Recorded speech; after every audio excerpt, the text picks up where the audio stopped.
Hello there and welcome to Laurence Plays Factorio Planetary Pioneers. Last time I was taking a look at how things were going on Fulgora and how we were making the science packs. And we've got all the ingredients being brought in along here. So we've got the accumulators and supercapacitors. They're being fed into an assembly machine here, along with the two fluids that are required, and then also the magic fluid. Or in the case of these ones up here that are using the Cubium recipe, we're bringing in the two solids, the cubes, and the electrolyte, and then also dream concentrate and magic fluid. So we don't seem to need the holmium solution for these ones, but we do need the dream concentrate instead. And so in order to make dream concentrate, well, that's a little bit complicated. It involves bringing through some of the Cubium cubes along here, where they can then be made into jelly. The jelly can then go off and turn into dreams. The dreams can be liquidized by adding them to water, and then we can concentrate them in those machines here. And that is filling up this tank very, very slowly, and that's sort of working. And that's where I left it at the end of the previous stream. Since then, however, there has been a bit of expansion, because that system, it wasn't really working very well, because the cubes were sitting in the chests for far too long, and they weren't being passed back out to be reused. And so we've got the same basic system here, where we're making jelly. Okay, we're making jelly in significantly larger quantities now, but the cubes are being passed around on the belt here, and going around, being made available to these two machines, and then being made available over here to make jelly. And we've done the usual bootstrapping thing, where we've got one machine at the bottom that is making jelly just from the take in a cube, put out some jelly recipe. And then all the rest of them are doing the take in some jelly and a cube and give out a lot more jelly. So this one, as we've seen before, this makes 2 cube jelly per cube, whereas this one makes 7 cube jelly per cube, but it requires 10 to go in initially, in a sort of slightly Coverexy kind of way. And so we've got the system over here where they're being passed out and then immediately grabbed back up and taken into the next machine. And in order to make sure that we only use this one with the inefficient recipe for the bootstrapping, there is a cable going to this machine up here, and we're watching in here the full contents of the machine, and if that's less than 10, which is way, way more than 10 at the moment, if it ever gets less than 10, then this machine will kick in, because there's clearly a problem.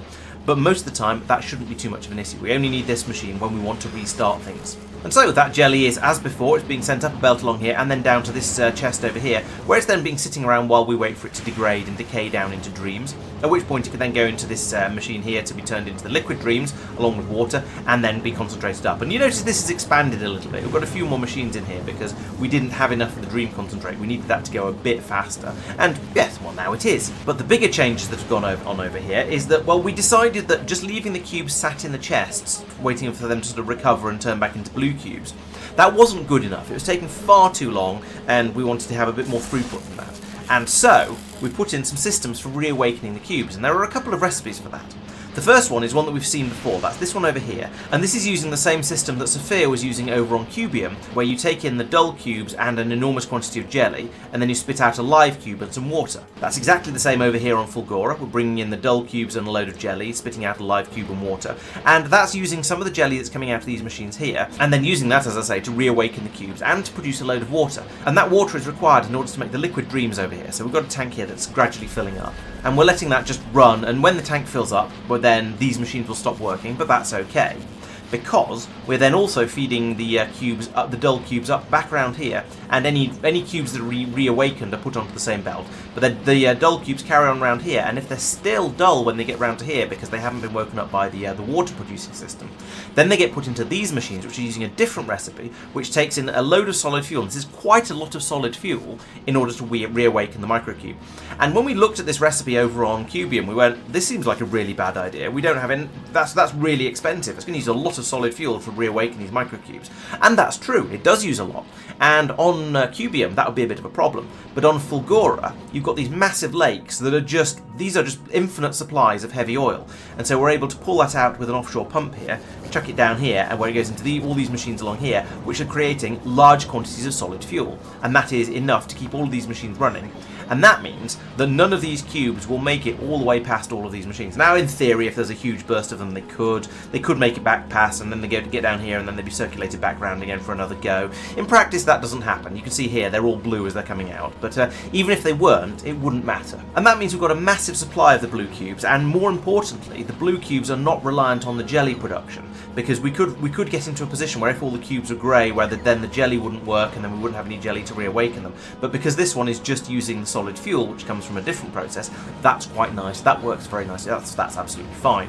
And that means we've now got, as you can see, lots and lots of blue cubes coming around here. Yes, there's a few grey ones mixed in, but that's fine. They'll get filtered out when they come back around here again.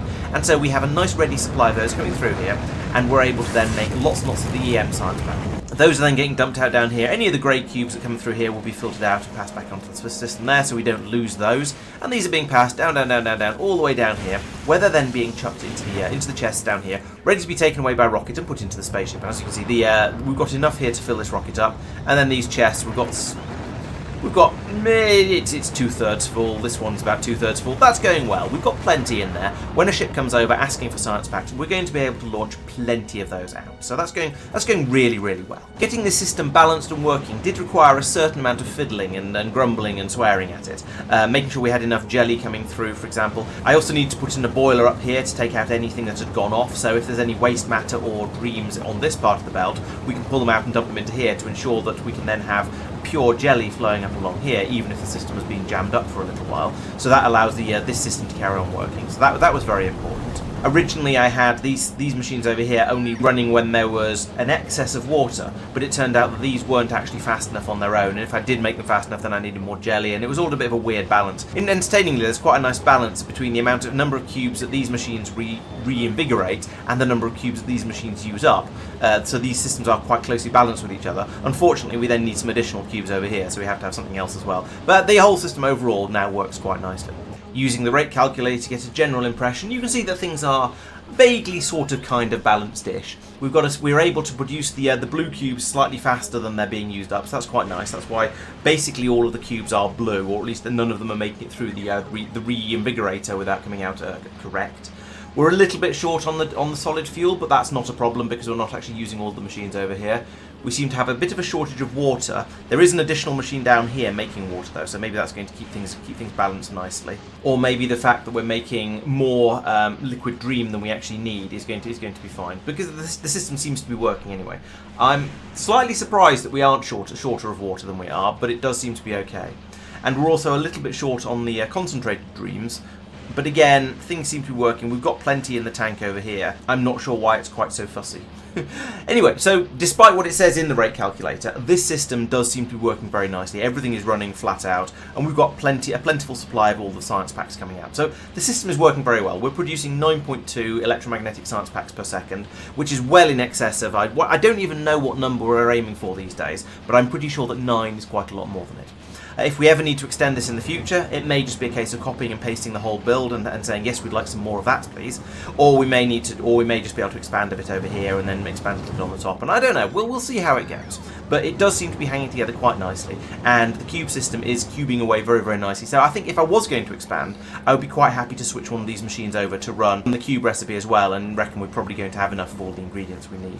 You'll notice that we do have some inserters over here that have cables going to them, so this is allowing the basic Igrian recipe to run if we both run out of Dream Concentrate and have a bit of a shortage of the EM science packs over in the spaceport. And so we reckon it's good to have a little bit of a safety thing here and have these machines kick in if they're actually needed, but we don't want to risk them running when we don't want them to. I do also note that we seem to have a bit of a shortage of the supercapacitors at the moment, and that seems to be because we have a shortage of the superconductors as well. I say shortage, the numbers, everything does seem to be just about, I was going to say everything seems to be hanging on, and then these two machines up here went red. More importantly, the machines over here seem to be hanging on. We've got some of them available up here at the top, so we do just about have enough. I think this is because some of them have been being stolen away. Yes, like that, you see, there we go, we're having a load of supercapacitors stolen off the belt here, because they're being taken away to where Mark has been making some of the more advanced machinery that can be made on this planet. So we're making Tesla turrets here, Tesla rifles here, and Tesla ammunition as well in the middle. All of that's going out into chests, so we can claim that and get it taken away by rocket as and when we need to.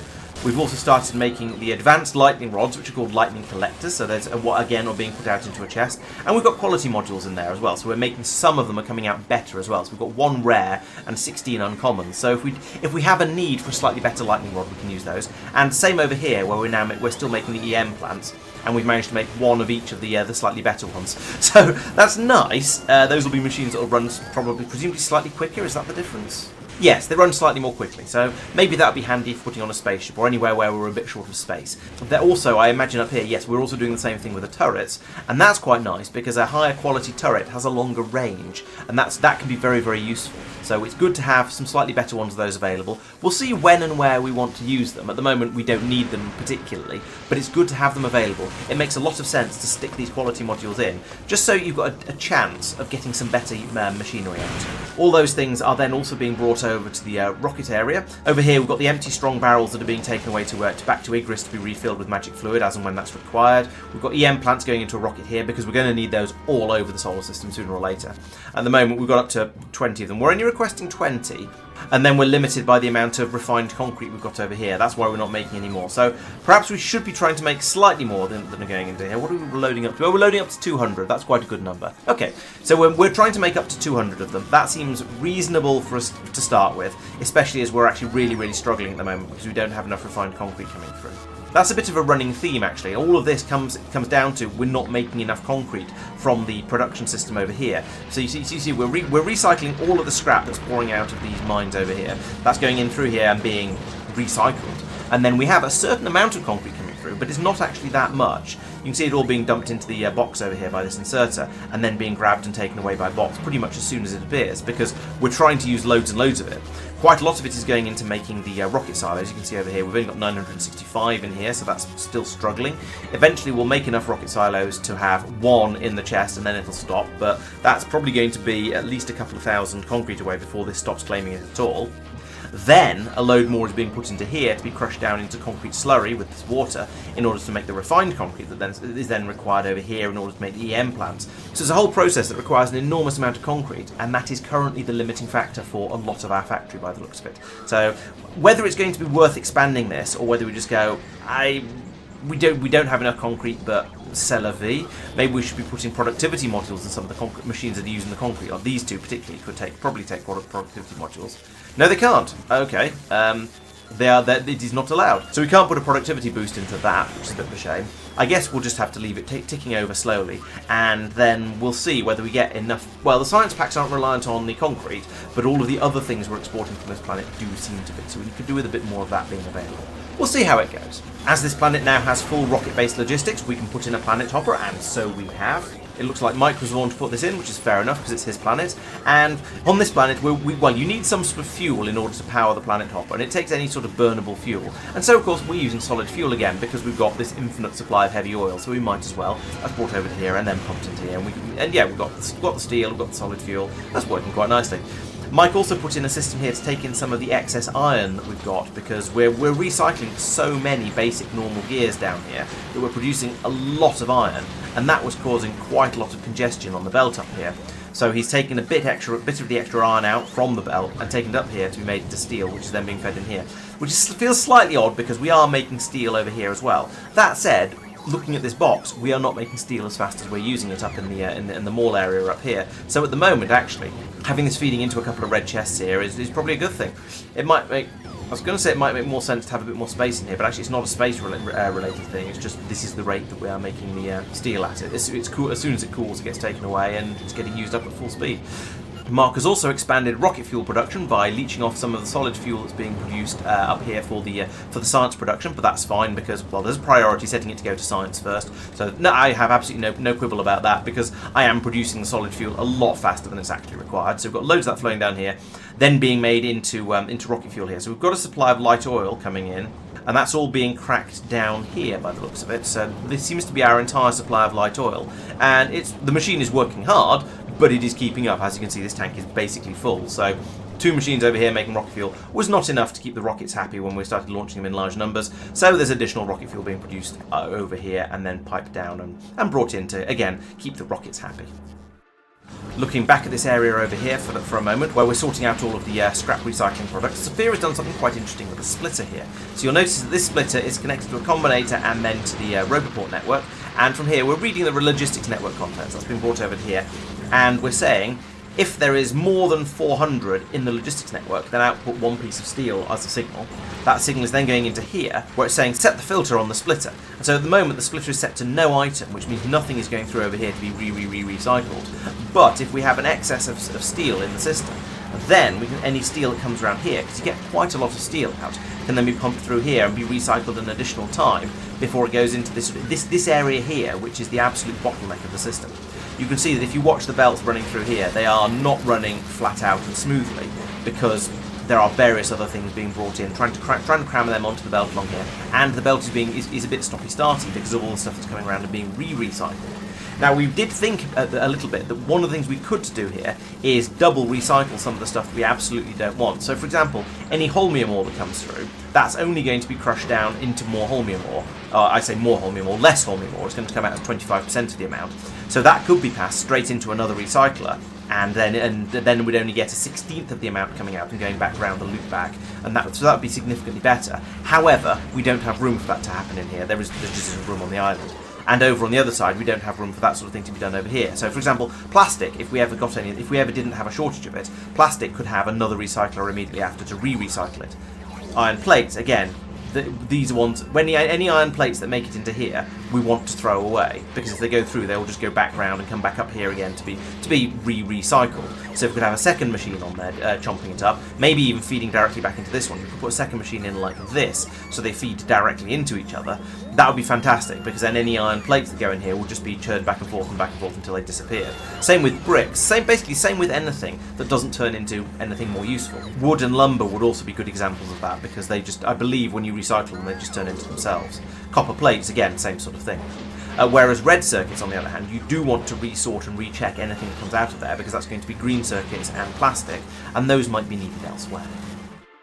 Over on Vulcanus, I've also implemented a cube-based science production system here, and this one's a little bit different. So over on Vulcanus, producing science is really quite cheap. All it takes to make the metallurgic science pack is tungsten carbide, tungsten plate, and molten copper, and we have a lot of tungsten carbide and tungsten plate knocking around because we're producing a lot of tungsten ore and tungsten carbide actually from this recycling system over here that's taking in all of the stone that comes out of producing any metal at all, and so that can then be fed out over this way and then be turned into the tungsten plate that we need, and so on. And also it requires molten copper, which is basically free because you pull the lava out of the ground over here, out of the pools, and then you bring it out. Okay, use a little bit of calcite to turn it into the molten copper, but it's very, very cheap as resources in Factorio go. So these are very, very easy science packs to make. And one thing, as a brief aside, one thing we've noticed is that most of the planets we've gone to have either had easy science packs or easy rockets, but not generally both. Vulcanus has an incredibly easy science pack to make, but the rockets require quite a lot of infrastructure in order to make them.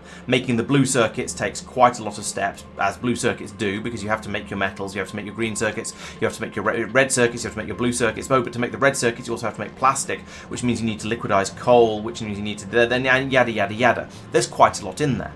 The low density structures are actually quite easy because those are mostly pulling stuff out of the lava bow, but you do also need plastic once again.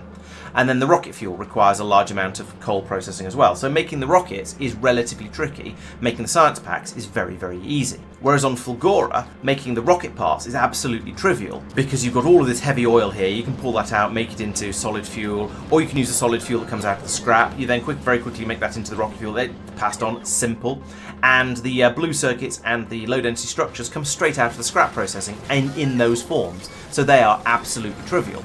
Whereas making the science packs requires you to go through a number of steps of crushing the ore and turning it into a fluid and turning it into plates, making electrolyte, making the superconductors, making the supercapacitors, and then making the science pack. So that one's a bit more complicated. Over on Igris, making the rocket fuel is absolutely trivial. You just pull the gunge out of the lakes here and turn it basically straight into rocket fuel. That's absolutely trivial. Blue circuits they're not too bad. It's a fairly normal type process. There's magic glass used in here a little bit for making the green circuits, but other than that, it's fairly standard. And low density structures are made in pretty much the normal way. There's some funny business about making the steel, but that was fairly straightforward. But then the science packs require you to do all this faffrey around with the magic fluids and then with all the crystals and so on and so on and so on. And you have to make the two other science packs, the red science packs over here and the purple ones up somewhere over here. So there's quite a lot more steps going into that one here. And I think I sort of prefer it this way round, I think. I feel like it makes more sense for the science packs to be the complicated part, because we've already made rockets a number of times on other different planets, so it should get easier and easier the further you go. But Maluna was very much the opposite way around. Making the initial space science pack was absolutely trivial because you get ice from crushing one of the asteroid types, you get iron plates from crushing another one of the asteroid types and cooking it, you get glass from cooking some of the byproducts from the first two steps, and you get carbon from crushing the other asteroid chunk, and that makes you your science packs. Then making the rockets was a little bit more complicated, as I remember, because making the blue circuits required quite a lot of faffery and shenanigan with all of the with all the wood processing that was required over here in order to start making the plastic in order to make the red circuits. So yeah, Maluna was the opposite way around. The science packs were absolutely trivial, but the rockets were actually quite difficult. I won't go through all the planets, just in case my theory sort of melts down at some point on the way through, but there seems to be a bit of a correlation there. And I guess it makes sense, because you don't want a planet to be too difficult, but you also don't want it to be too easy, so you might as well make one of the things you have to do on that planet a bit of a challenge. And that brings me back nicely to thinking about making things in the cube-related way. So as I was saying, making the metallurgic science packs is very, very cheap on this planet, because all you need is very, very basic things that the planet just spits out for you very, very easily. So we decided there's no point in shipping in the magic fluid to this planet, because that's quite a big effort. It requires a load of infrastructure on Igris, it requires a load of logistics, it's a thing you have to keep shipping around. However, doing it cubally is firstly going to be an interesting challenge because things are a little bit different on this planet, and secondly, well, once you've imported the cubes once, the system will just work TM, and there's no need to worry about it any further. And so we thought we'd do it that way. However, once we got started, we noted that making the metallurgic science packs requires the yellow cubes. Now, over on Cubium, I have got it set up so that so we now reckon we've got enough yellow cubes bimbling their way around the middle section here, and so any new yellow cubes that are made are dropped onto this belt that then goes all the way through down here, and is not a disposal belt, but will pass those yellow cubes all the way down this very, very long belt to the spaceport, where you can see we've got a nice little row of yellow cubes forming here, where they go into another rocket. So we are ready to take these away, along with the blue/grey cubes and concentrated dreams. We don't need to ship those out from here at the moment for this one. So we could bring those yellow cubes over to here, and we could feed them into the machines here, and that allows us to then suddenly start making metallurgic science packs at a slightly better rate. And you can see here that if we make them in the standard way, that's 3 tungsten carbide, 2 tungsten plate, and 200 molten copper. Fine. If we do it the other way, it's 3 tungsten carbide, 2 tungsten plate, 200 molten copper, and some dream concentrates and some inverted microcubes, but we get 3 science packs out instead of getting 1 science pack out. So you get 3 times as much for your basic ingredients, but you have to put in some weird Cubium stuff as well. And so, as I say, this one, it wasn't really necessary to go in and do this because they're cheap enough anyway, but it was fun and interesting to do it, and that's a good enough reason for me. And that all comes back to saying why we have foundries here doing the Cubium recipe rather than the Igrian science enhancers doing the Cubium recipe in an Igrian machine and therefore using the magic fluid, because we don't want to have to ship in the magic fluid. And so this system does require the dream concentrate, but that's fine. We know how to make that. This is basically the same system we saw earlier on Fulgora, but I've doubled it, so we've got twice as many dream concentrators and also some additional dream fluid makers over here, but that's fine. We can deal with a little bit more of that being passed through. And we've got a second chest here. We've got 2 chests now that are storing things to be ready to be made into dreams. So this is all going fine. And we've got the machines over here that are resuscitating the cubes as and when necessary in order to turn them into back into the blue cubes and produce some water as well. And then if that runs out, well, we discovered that there is an additional cube reawakening recipe that seems just made for Vulcanus, because the metallic aggravation takes in 2 copper plates and a dormant cube to give you an energized cube. And in much the same way that we can kind of consider solid fuel to be free on Fulgora, we can almost consider the copper plate to be free on Vulcanus. Now, it is technically using up a little bit of the calcite in order to produce this copper. It's a very, very small amount, but it is technically using some of it up, and so perhaps these machines should be turned off when we have enough science packs. That might be something to implement in a future stream, but for now it is working. The copper comes through here, goes into these machines, and they are able to reawaken any of the cubes. Now, the system isn't running at the moment because we have enough orange science. As you can see, we've filled this belt up all the way down to here, where it's then being fed into the rocket silos. We've got enough of it, but as soon as we take some of it away, we'll be ready to swoop in and make some more. So we've got an little area here making that copper as required. So we're pulling in the calcite, we're taking away the stone. The stone's being dropped onto a disposal belt down here, just to be taken away and turned back into more tungsten. Great. And then the copper can go down the pipe here and be made into copper plates. Also, it can go down the pipe and passed over here to be made into the science packs, because we do need the molten copper for that as well.